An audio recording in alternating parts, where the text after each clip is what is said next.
خليك مع الله، هو اللي دايما بيدبر مش العبد. هو اللي أعلى والأكبر من أي حد. ما تشيلش هم ولا تفكر في حاجات ملهاش 60 لازمة. ربنا بيكافئ ويقدر وبإيده يعديك من الأزمة.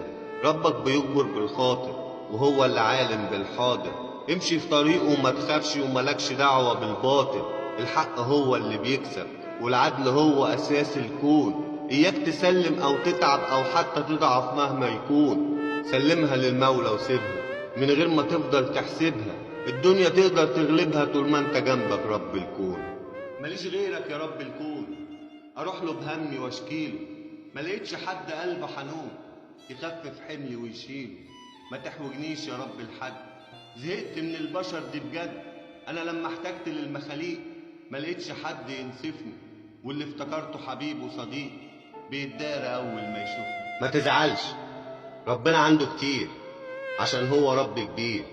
ولو حظك طلع وحش حبتين بكرة هيعوضك خير. ربك بيجبر بالخاطر، هو اللي عالم بالحاضر.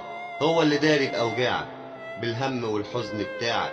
لو حد ظلمك أو باعك ما تقولش باعني ازاي وليه. ما تقولش كنت عملت ايه. والهم من على قلبي نزاح والحمد لله انه راح. وادينا عايش مع زرعي، ابني اللي جايبه من دلعي. وبناتي والغالية مراتي هي اللي بتخفف وجعي. وكم صديق كده يتعدوا وقت اللزوم يمسحوا دمعي. الحمد لله على الصحة والستر دايما من عنده. رب انت خدت ناس جرحة وسبت ناس طيبة برضه. ليك ألف حمد وشكر يا رب على اللي سبته وعلى اللي بعته.